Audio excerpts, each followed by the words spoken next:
Hello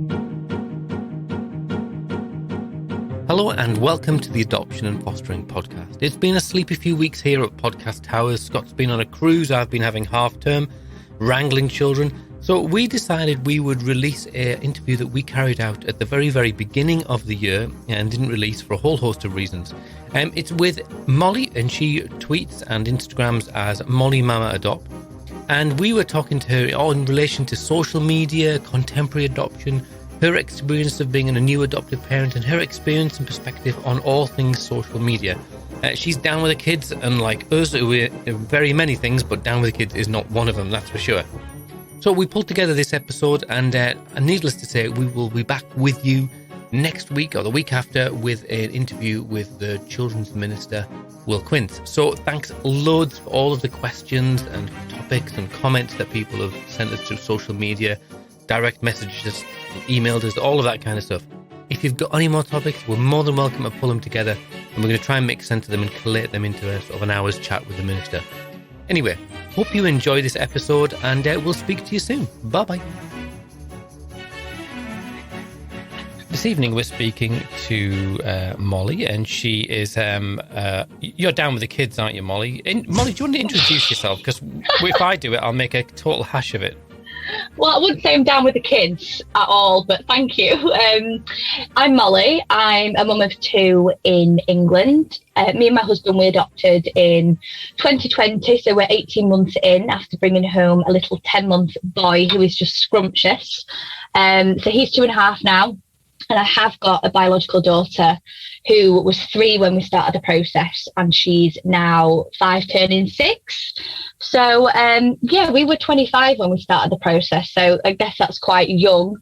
We were referenced as young adopters as quite a lot, which I thought was a bit unusual. I just thought everyone adopted.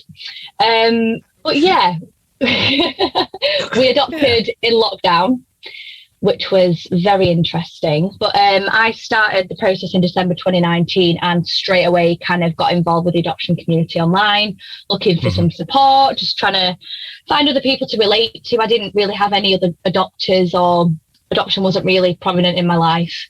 So I joined kind of social media, initially under private accounts to try and reach out. So I've been sharing my journey online for pretty much since December 2019 now, so quite a while. Excellent. So can I ask you, before that, would you have been a social media person anyway for other things in your life, or was it kind of just, how can I resolve reaching out to people? To be honest, I wasn't kind of on social media publicly. I always had, every kind of profile, but privately. And I only really joined Instagram in particular, Twitter later on, to reach out, for that purpose, to try and find an adoption support network. Right. And initially, I didn't do it to educate. I kind of initially did it for my own benefit. I wanted to meet other people, and I was private for a really long time. And then after my little man came home and, things were a little more settled, that's when I started to use my experiences to share more of our story on, particularly on Instagram. Yeah, okay. Al and I are being messaged by our other halves about a holiday at the minute, and it's driving me crazy. So I'm going to have to silence my phone, I think. If only we could all do this from the Maldives. Absolutely. That would be lush. It would be, wouldn't it? Can I talk to you a little bit about a bit of backstory? Because I think we have mentioned people sort of going through the adoption process in lockdown as well, and maybe just get a bit of that, because I find that's really interesting. So you and I was 20. I think I was 26 when I started the adoption process. I remember people. Oh, there you go. I remember feeling very grown up. But with hindsight, was a child. In many ways, my wife was much older than me. Not much older. She listens. Oh my goodness! I should just shut up. Right, I'll start that question again, and I'll have to cut it all out. No, you won't. Leave it in. Can I be there when she listens to it? Thanks. Yeah. Right. So what was it like, kind of, because obviously that was you started the process, you did your prep group, and I presume your prep group was sort of like in person, and then did the actual assessment process go online? Yeah, so we were quite lucky, actually. We started December and we got through stage 1 pretty much by January, end of Jan, beginning of Feb. So half of our stage 2, which included the prep training, was in person. So fortunately we got, to be in the agency, and the social worker was coming to our house, and we got that kind of initial, we got to meet other adopters on the training who we've now got really good friends from. But then all of a sudden it was like a switch flicked, and it was, no, everything's virtual. But we actually had a really positive experience, to say the world was going absolutely crackers. I was terrified that everything would stop. But it didn't. Our agency were amazing and adapted really quickly. We only had about 2 assessments left, so we did them on Zoom. And then from then on, everything was just online. We did approvals panel online, we did linking online, we had all the kind of Child Appreciation Day online. And I actually found that for us, and I can only really speak for myself here, but it sped the process up. And I think that's probably because our social worker in particular was not commuting, because they were commuting miles and miles to their families each day. So they had a lot more productive time at home, writing reports and, moving things online. And similar for when we got to the family finding stage, my little man's kind of social work team were very much at home as well.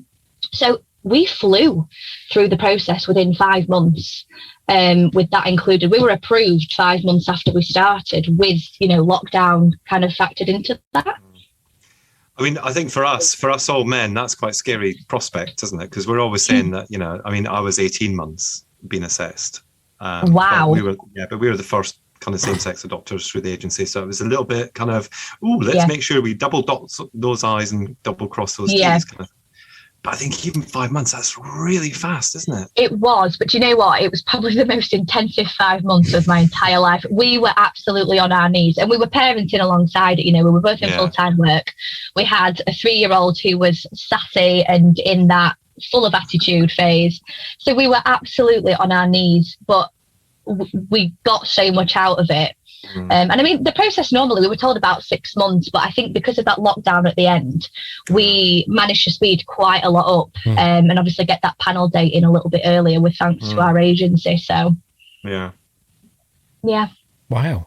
That is interesting though, because often we hear so many negatives, but I think that's my experience of social work, is that you can get more done because you literally, there's different problems, but that's not one of them. Yeah.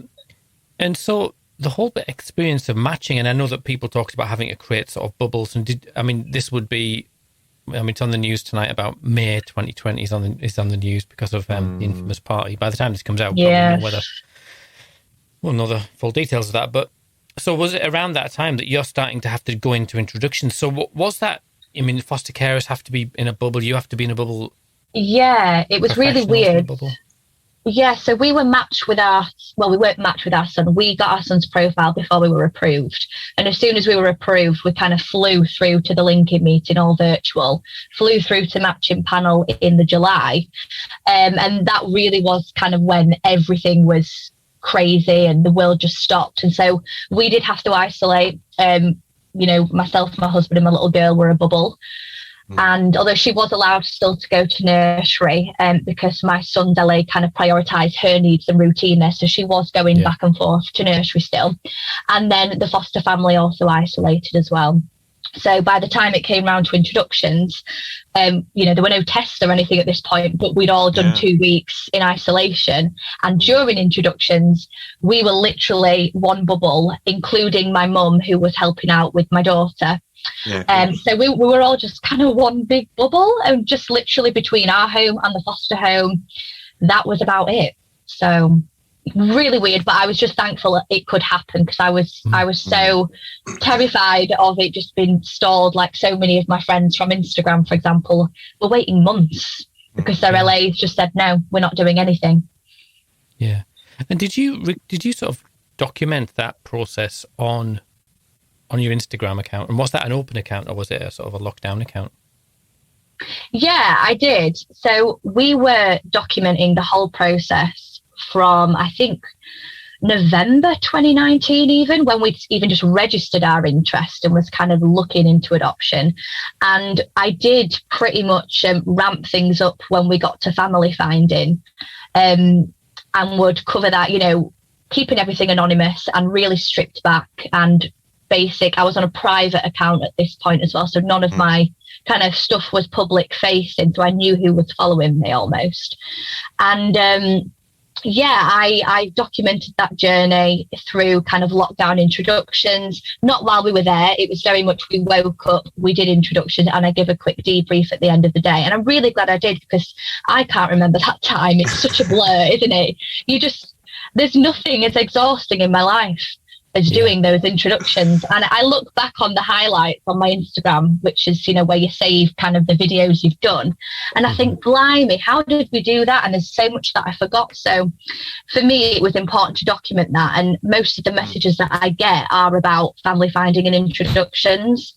So I found that it's quite useful for other people to see that process, how we were feeling, and just keep it really realistic, because you go into it so excited, but the reality of it is it's the most emotionally draining part, I think. And I always, vow to be kind of real in what I share. So yeah, fully documented on there. I think it's interesting, isn't it? Because we didn't have anything like that to be able to. You've asked 3 questions. I'm asking the questions.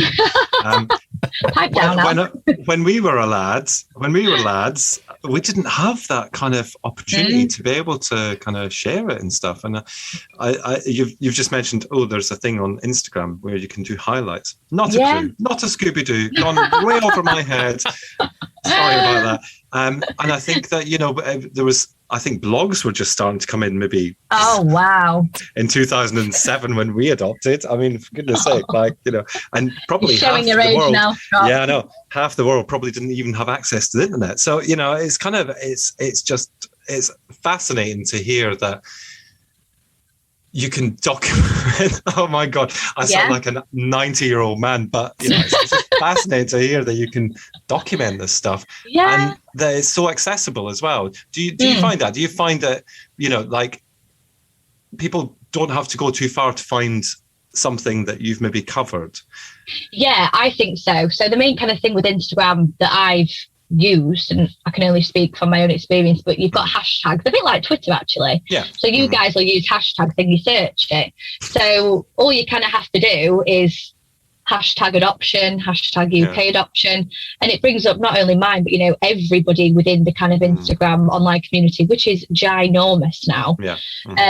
And it's just a sea of posts about adoption. So I found things really accessible in November 2019 when I started my Instagram account, but now it's just a whole other world, because more, big brands are covering it, and we're getting, adopters in the media a lot more. And so I think that people are finding it way more accessible than previously. I'm loving this episode. We should title it, Young Woman Teaches Old Men How to Use a Phone. I could tell you how to use the thing, where it was numbered 1 to 9, 1 to 0, and then you spin it round. You remember them? I have no idea what that is. To that. Yeah, exactly. No, I do remember that. I used to have one in my family home hallway. Oh, really? Okay. Yeah. Oh, well, you're older than you look then. That's good.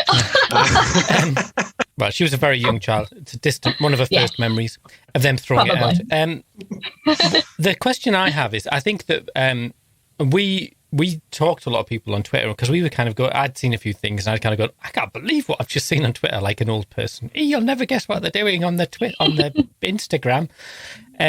But I guess my nervousness has always been that, or maybe it's just a stereotype, that Instagram is a very much it's a visual medium, and it's got a rep for influencers in sort of inverted commas.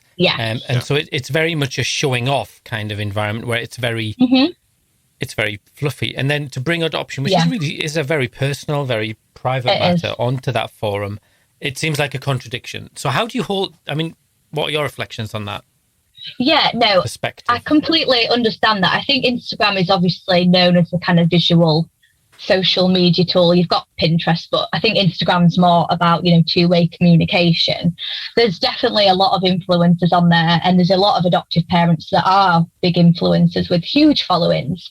And in terms, I think generally, and I can compare this because I have, my adoption Instagram and my personal Instagram.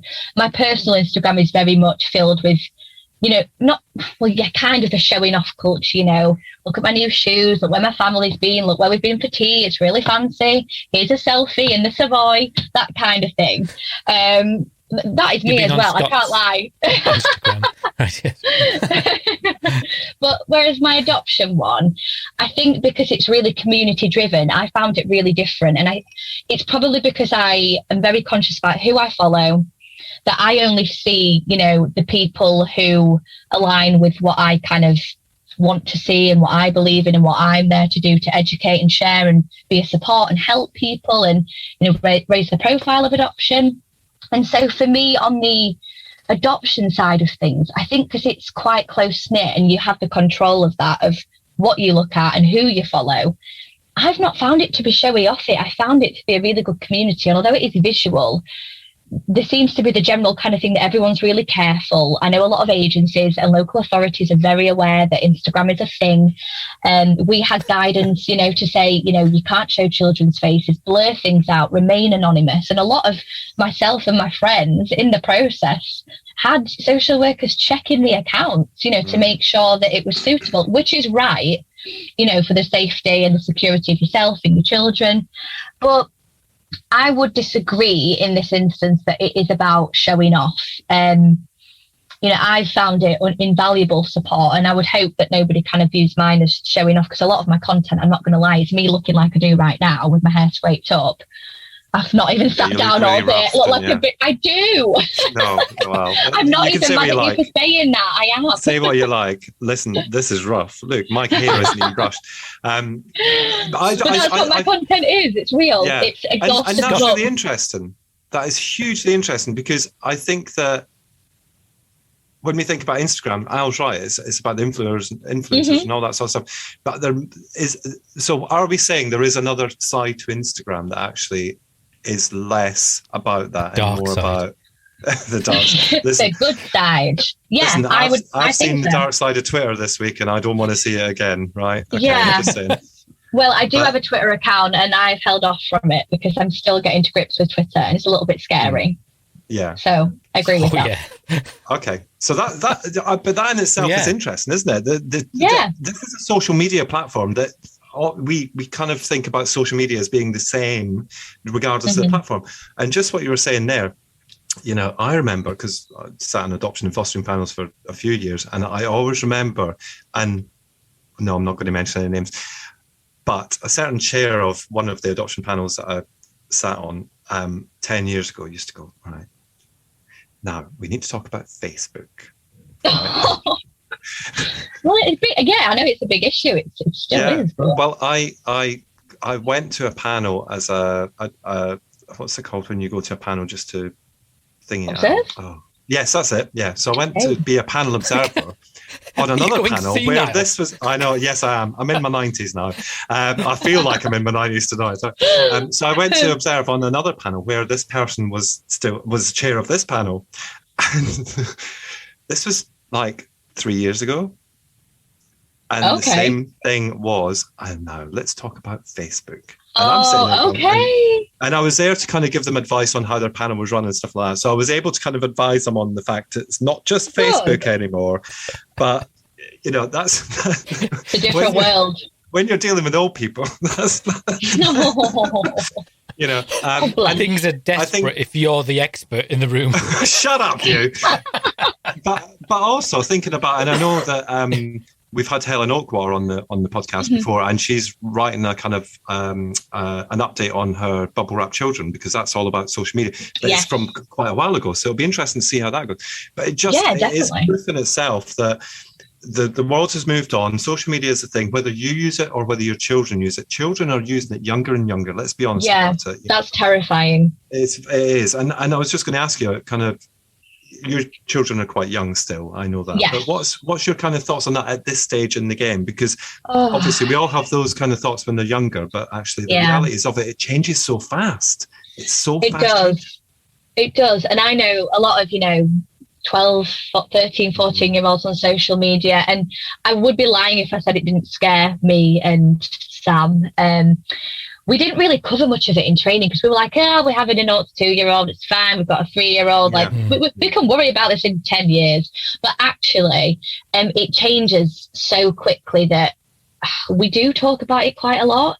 And I think that we're both of the kind of mindset that we can never say, don't do that, we're not going to let you to our kids, because they're just going to do it anyway. And we'd rather create the environment where they're going to be really open and honest with us, and we can, educate them about the risks and that, they're using it safely. I mean, if they're like 10, then it would be a hard no. They'd need to be a suitable age. But I think it's something that we'd welcome, but just have to monitor really closely. Particularly, there's always the fear of, your little man for us, having contact on social media, which is a big thing, in the news, and we had that in training. And it's just having those open conversations that could happen, and, why it's a risk, and that there's other ways to go about things at the appropriate age. And I think that's all we can do, because, I was 15 and my parents didn't know half the stuff I was doing. They don't, do they? So it's like, no. But it's true. And so I want to be the parent that is not no, you're not doing it, but let's talk about it, and let's weigh up what could go wrong here, but how can we help this be safe? It might change. That's how I feel now. Yeah, exactly. I was going to say, by the time they're using it, that might have, the things I know, might have changed. Facebook might be gone. Who knows? Yeah, who knows? Well, I was going to say, in a bizarre turn of events, my mother's 80 and she's on Twitter, and I have to monitor her because she's dangerous. She's very dangerous. I've seen some of her tweets. She's very dangerous. Is she a serial tweeter? She tweets his pictures, but she doesn't really understand what's going on. So she just connects with people like the Russian embassy, and oh my get god, into conversations with them, which is really quite concerning. So my mother, the sleeper cell. See, whereas my mother, you tell her it's a mobile phone because it's mobile, mother, and you can take it outside of the house with you. Yeah, so that's my mother. And Facebook messages, I could wait weeks to even get an acknowledgement. So, oh my gosh, I feel like Facebook Messenger is the only way I communicate with my mum. She's savvy on social media. Tell you, we'll be careful what we say. She's listening. Can I ask then? Because one thing I've just been reflecting on recently is that even within the different sort of social media cultures that we've got different cohorts of people. So I was thinking, excuse me, on I see a lot of UK adoptive parents on Twitter, but very few US adoptive parents. And I was thinking on Insta, I know all the phrases. Thank you. With it, as the young people say. The gram. Oh no, that's another thing. We mustn't talk about that. Oh, good grief. So is there, do you see sort of different communities? Because I look and I see sort of like, dare I say, there's the sort of yummy mummy kind of community. Okay. That's really interesting, because I think, again, I just think that it depends on who you follow. So from my perspective, I'm really careful who I follow. And I think that the community generally is very blended, but there's certainly groups that kind of interact more with each other because they relate, I think. I, for example, tend to connect with a lot of other young parents or parents with young children. But then there's single adopters, there's older adopters, there's parents who've done international adoption. And I do think that you find your people. I certainly did. And there's definitely, a good 20 people that I keep in touch with and kind of follow religiously. But then you do have, your adopters who have businesses or are kind of, the influencer profile, which is great to raise a profile of adoption, and, they've got maximum exposure. And I suppose that they kind of have a different output. They might be getting sponsorship. They'll be doing more promotional things if they sell things. So I think everybody's there for a different purpose. And everybody kind of just finds their people. It just depends on who you follow, because that's how your kind of Instagram is formed, if that makes sense. Absolutely. I mean, that is fair. I think I do genuinely find it difficult. I don't know whether it's because I was thinking as well about Twitter. Twitter is very much a conversation-based kind of thing. But whereas I find it hard to engage in conversations on Instagram. It feels very much like a show and tell. Yeah. And then comments, not conversations, if you know what I mean. Is that Fair. Maybe we've just got too much to say. Maybe that's what it's about. Maybe we're just like, we have no life, so that is our kind of platform. I don't know. I would disagree. I think, oh, I know, if only. No, I would disagree on that, because I think if you're on, from my experience, if you're on the Instagram adoption community, you're there to communicate and you're there to engage. So I've always just found that I comment on loads of people's stuff and start conversations. You obviously have private chat as well, where I have kind of, an adoption support group with lots of lovely ladies and my kind of key people that I love to message and catch up with.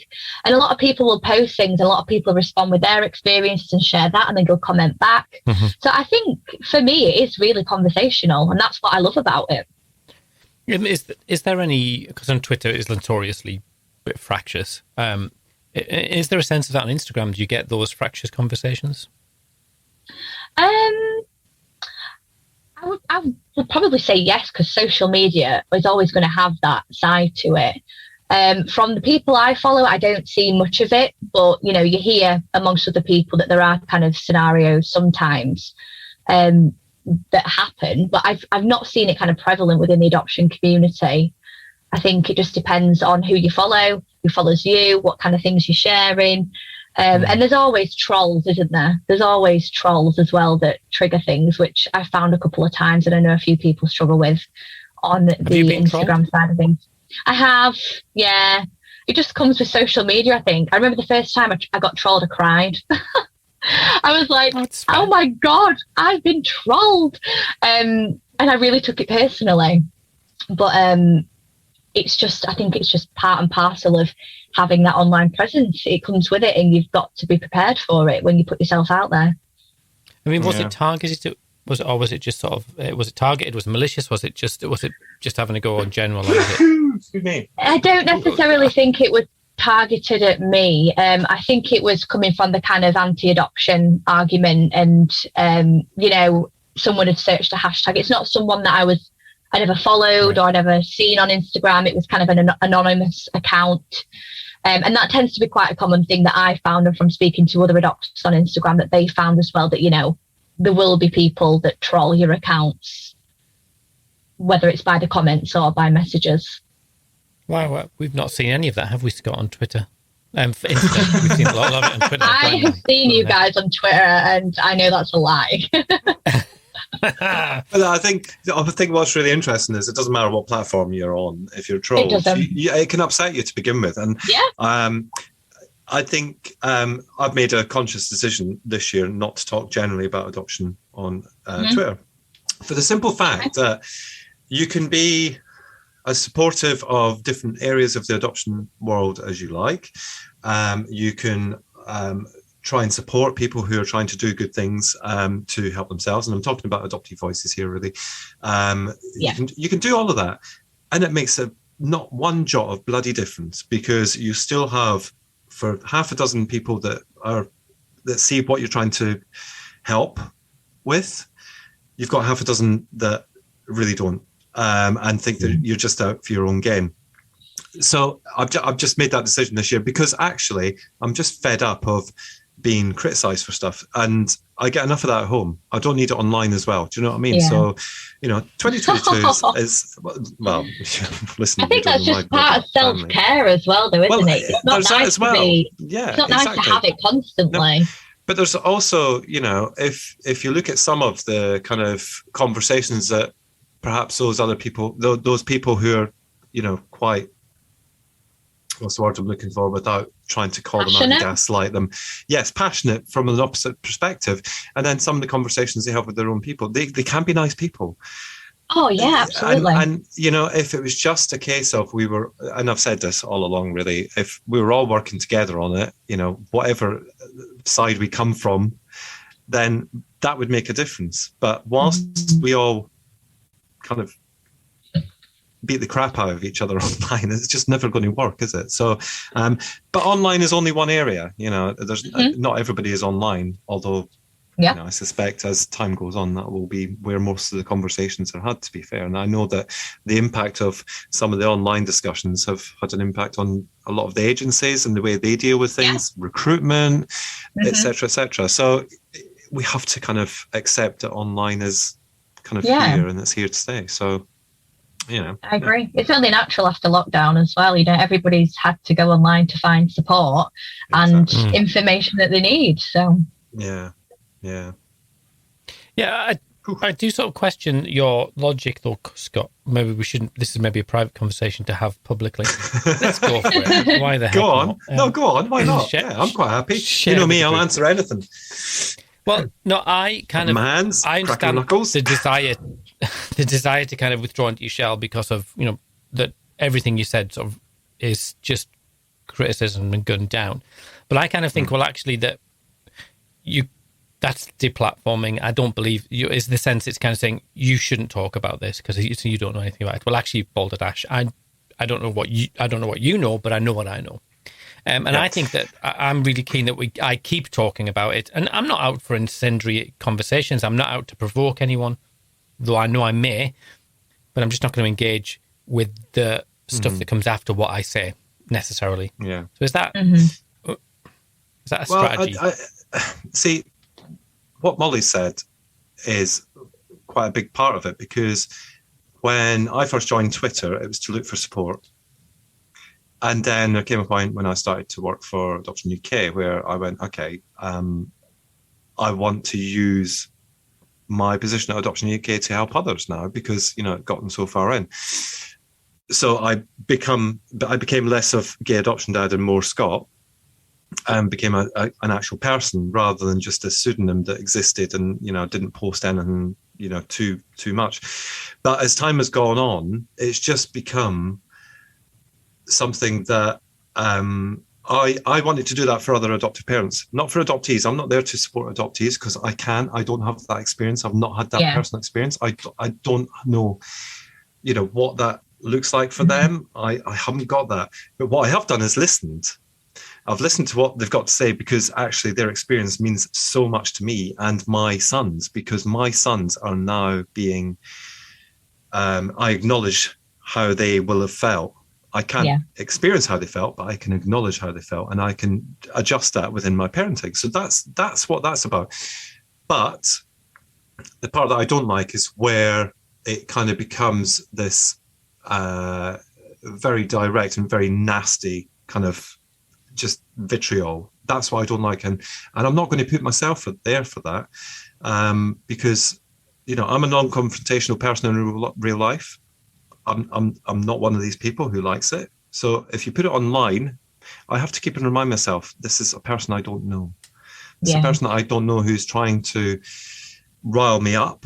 Okay. It worked for a good 2.5 years. Every time I got something vitriolic from somebody, it really upset me. Really, really, massively, to the point where I would lock my account down, I would block people, I'd do all the stuff that you would do.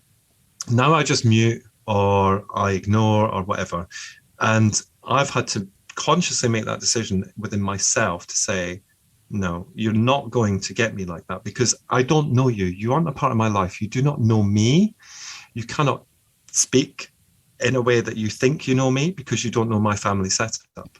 Yeah. Mm-hmm. And I could go back to them and say, well, actually, this, and this.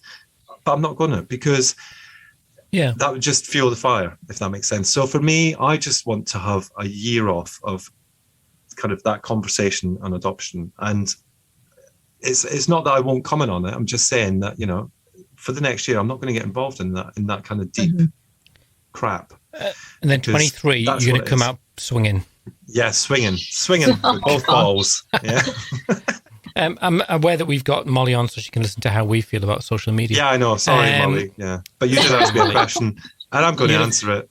That's fine. You'll have got all your... But Molly might have a comment on that. I don't know if you... I understand that point, and I would almost agree that you've got to look after yourself first, that you didn't join, social media for that purpose. You did it for support and, to share experiences like me. And I would do the same thing because I would take it. I am a bit of a confrontational person, but I just haven't got the time to deal with the people that aren't nice to me. So I've just gone into 2022 setting boundaries and using that mute and block button where necessary. because I want it to be a supportive environment, and I want to still be here to message back to people that come to me with questions because they genuinely are looking for support. That's what I want to do.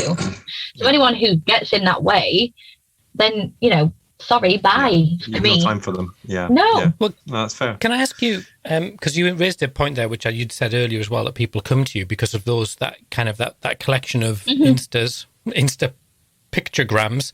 Yes. I know all the phrases. Where you were sort of going through the process, and people at that time when they haven't got children, so they've got lots of time at sniffling around and find you. So can you, what is it? How do you feel about people coming and asking for advice? And is that always good? Is there other experiences? Yeah, good question. So for me, it tends to be prospective adopters that proactively kind of reach out to me. They've obviously found my account, seen that I've gone through the process, and then have messaged me to ask a question. And honestly, I feel really honoured that they do, because to me, I'm just there, the same as I was November 2019. So when someone messages me and is like, "Oh, I'm really sorry to bother you, but I've got a question. And if you've got 5 minutes, I know you're really busy, but if you've got 5 minutes, will you just have a look?" And I'm like, "Yes, of course. This is what I'm here for." And I feel really privileged that people, feel that they want to reach out to me. It makes me feel like I'm doing something valuable, and I'm kind of fulfilling that purpose of what I joined Instagram for, to help and support and help try and educate people. So yeah, I love it, and I love getting to know people that way, and knowing that I've contributed in the tiniest way to their adoption process and adoption journey. But in terms of, a lot of people will message me, just saying, "I've got a question about stage 1, stage 2 family finding." But there are scenarios where people message me in a real panic. And I think that's because they've seen me in real panic on, sharing my journey. Yeah. They've seen the lows. They've seen me distraught when Sam broke his leg, thinking that we were going to get held back from introductions. They've seen me cry because I've felt just overwhelmed with grief, on the kind of adoption order day. And so I think because I share that, people do feel like they can come in a bit of a, "Oh my gosh, is this for me? What do I do?" state. And I wish that I'd have done that when I was in their position. I didn't. So it's a real mix. It's mainly kind of just initial queries. But yeah, there's certainly people that are looking for support from people who've been through it that are not their social workers. Yeah. And I think that's a very similar situation to, years ago, but in a different way, if that makes sense, because it wasn't online. The amount of questions that we used to get from either people who were going through the adoption process or same-sex couples who were going through the adoption process as well, because they were very wary about doing that, all that sort of stuff. Al, you must have had the same when you first started to put yourself out there, like the adoption whore that you are, people asking you for advice and all that sort of stuff. And I get it less now, which is not a bad thing, because my experience wouldn't be reflective of your experience, Molly. So it's great that it's almost like a generational thing. Maybe. Where the younger folk are, now. But I mean, I think my experience, I adopted after the stages were kind of kicked in, I think. I thought you were going to say the Second World War there. The Second World War. Yeah, at the very dawn of 1926, the first Adoption Act, I decided... Anyway, no, I think that... I guess it's different for me because I kind of have a professional hat as well, so come on quite often for technical questions or issues, especially around challenging behaviour, which is kind of my thing. Yeah. Which I don't mind at all, but I'm very conscious. Naturally, I don't like giving advice. I can tell you what I would do. I'm not going to tell you what to do. So I'm very careful that I don't get myself in hot water, but I also see a lot of advice being given that's utter bunkum, so that I do step in a bit there. I'm in a few adoption support groups, which has got prospective adopters in, and some of the stuff in there, kind of, I have to really bite my fist, because when people sort of talk about stuff and go, but actually I'm not. No one's getting hurt unless people are getting hurt, and occasionally I'll email the moderators and go, "You do know that a member is unravelling spectacularly in public, and they might need professional help.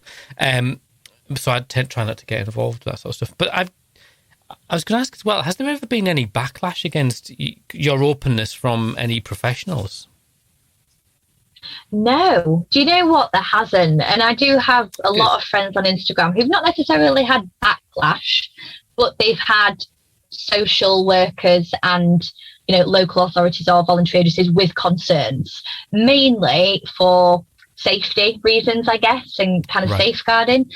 But I've had a complete different experience. So my agency, follow me on Instagram. They're fully aware I'm on it. And my little boy's family finder and their kind of team are aware I'm on it and follow me on it. And they've just been really, really supportive, because I think that I knew the boundaries early on. I've never really crossed the line in terms of risking our safety or my son's safety. I've always been really, really careful and thought about what I'm going to post before I do. So there's never really been any concerns, at least shared with me from their perspectives. But, I still get lovely messages from them all, just saying thank you for sharing your experiences. And, could you help us with this, or do you mind doing this? And I think it's great, because I think, again, they're starting to recognise that Instagram in particular is a really good support tool. And my little man's family finder, bless her, I was on holiday and I got an email, and I'd had a couple of glasses of wine, maybe a bottle, I don't know. And then she sent me a really nice email saying that she'd been referring all of her families to my Instagram. And I just started crying over my paella, just because I was so honoured and thought, that I know it was really good paella. Just saying, I'm so happy that they're supporting me. So yeah, I've honestly, hand to heart, never had any backlash, but I can't speak on behalf of everyone, because I know people who have. Yeah. And I was just going to go on to mention that as well, because a lot of it is the story that you're telling as well, isn't it, on social media? So whose story are you telling? Are you telling your story, or are you telling your child's story? And I think that's a really important part of what you share online, isn't it? I agree. I think I always say that I just go with my own kind of gut, and other parents can do what they want to do, and I'm not going to judge at all. But for me, I am so conscious not to share my son's story. We don't even share it with family unless it's for a safety purpose. It is purely for me as a parent, and things will tie into that. Like if we're having attachment issues, then I will share that from my perspective and how I'm suffering, getting support for it. But I won't necessarily go into why that might be, or my son's past and what's triggered that, because I don't want him to grow up and be 17 and look back at this Instagram and think, oh my God, Mum, what were you thinking? How could you do this? So again, I always post thinking, would little man look at this in 10 years and think, why on earth has she written that? So I'm really conscious to share it from a realistic parent perspective, because they're the only people I can support. I can't, like you said, Scott, I can't support people who've been adopted, because I can't relate, and that would be really wrong of me, because I've not experienced that. So I'm really careful to keep it on an adopt-her level with my story. Well, that's fantastic. That's fantastic. Thanks. Well, no, to be sure.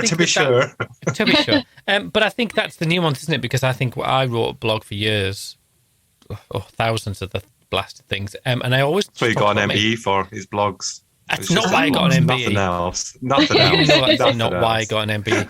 But I think that was the nuance, is that if you focus on your own, you will always get the accusation, "Oh, you're being a narcissist," and you go, "Well, yeah, maybe I am, but what do you want me to do? Tell my child's story?" Then, if you're gonna have to choose, you'll get me. And I think that's just a really healthy way. Are we not entitled to put it out there so we can get help and advice as well? Because actually, that's it. Well, I think so, because let's face it, not all the support that we can get from it. Don't get me wrong, a lot of agencies really good, but a lot of agencies not so good. We need somewhere to be able to access the support. So why should we not be able to get support to be able to help our children to flourish and to be the best? I fully agree. I mean, we could go into the argument about parenting and blah blah blah. but that is effectively what we're looking to do, isn't it? By Yeah. kind of saying, look, I'm having an issue with this. Is there anybody out there who's had experience of that? Because I really want to help my child. Yeah, and for me, I don't have really, I mean, I do now, but, you know, a year ago, I didn't have a local adoption support network. I don't have friends my age who've adopted, you know, they're all having biological children. So it's really important for me that is my only real outlet. You know, Instagram, when I've had a really bad day and I need to feel normal and that I'm not doing a bad job, it is Instagram, because I know that the people there get it. And, you know, I wouldn't expect anyone who hasn't adopted to get it. Yeah, but for me, it is about that. It's about, you know, reassurance for yourself as well. And that's I think that's probably a motivation by almost all the people I know on social media. Yeah, I'd agree with that. I think that we've used up lots of your time, and I think that we've I've had lots of fun. So. Yeah, I've had so much fun as well. Ourselves. Yeah, Excellent. we have. It's quite a poppy podcast for January. I was feeling a bit January blues earlier, so that's good. I'm Me glad too. to have this kind of chat. And I was expecting to come on and go, just hate Instagram, love, to be honest with you. But, you know.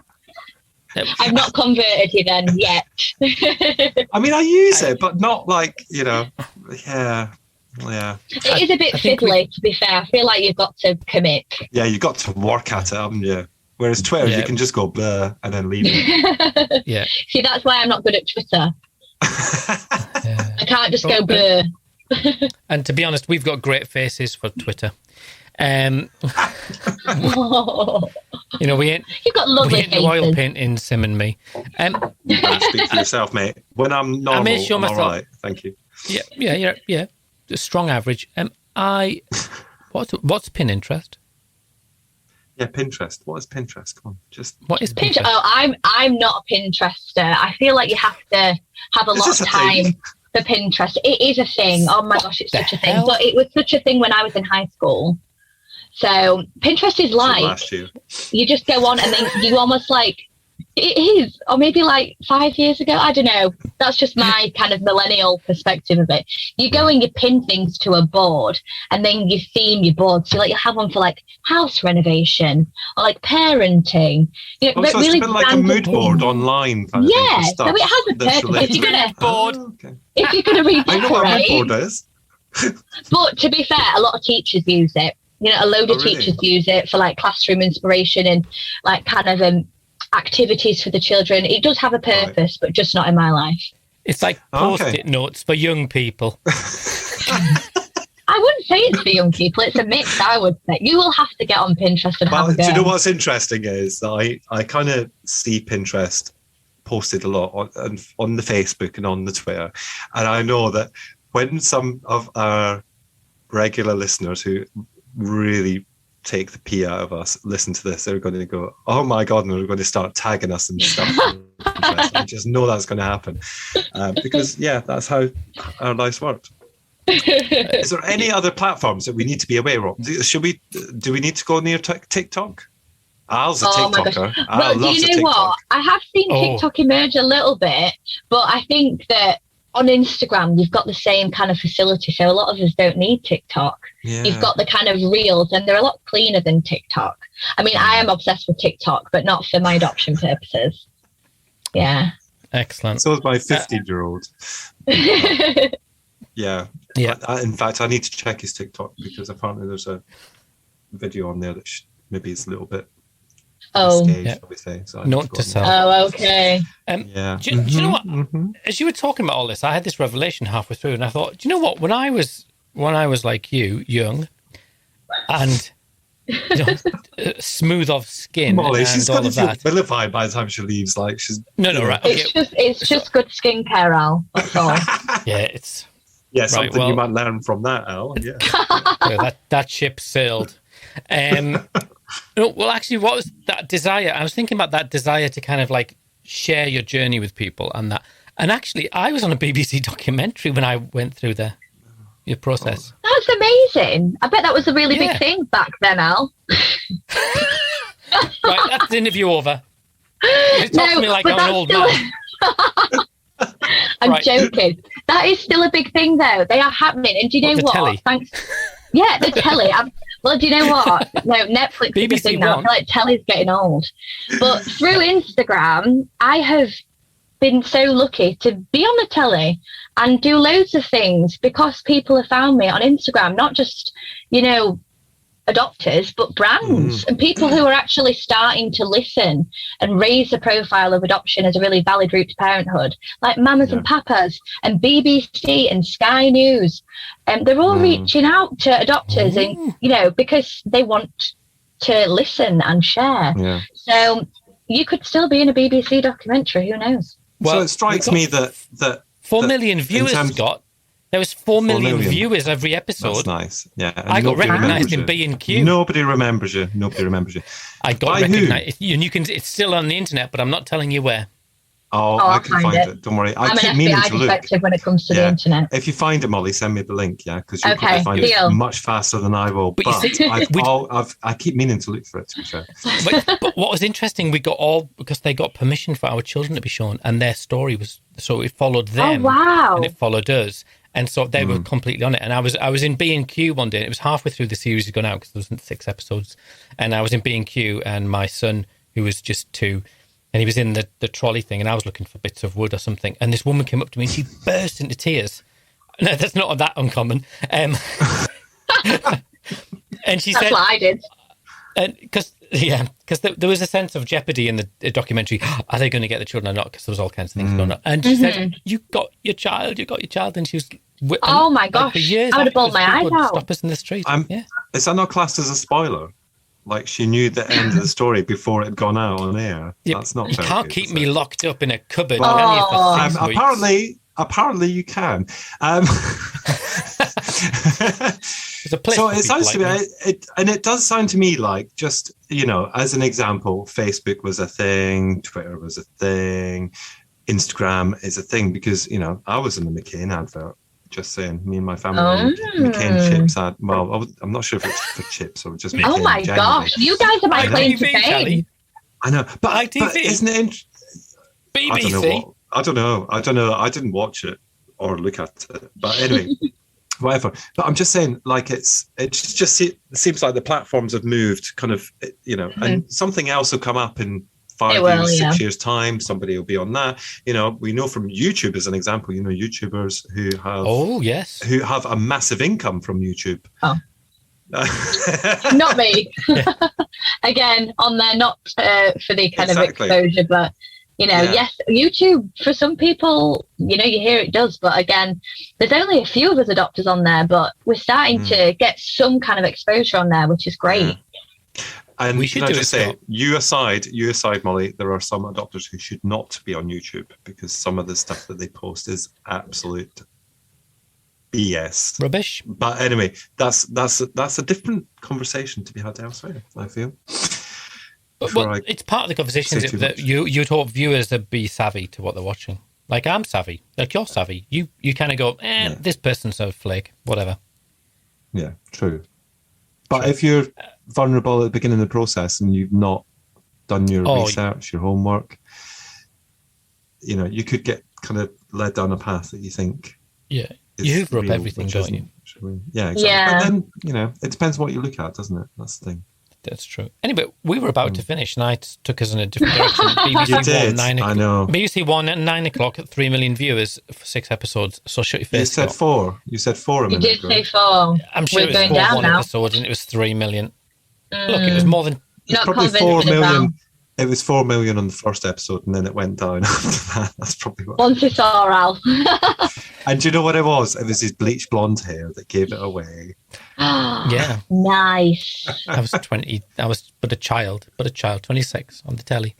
Anyway. Seriously, Molly, if you find that, you must send me. I will, 100%. I will.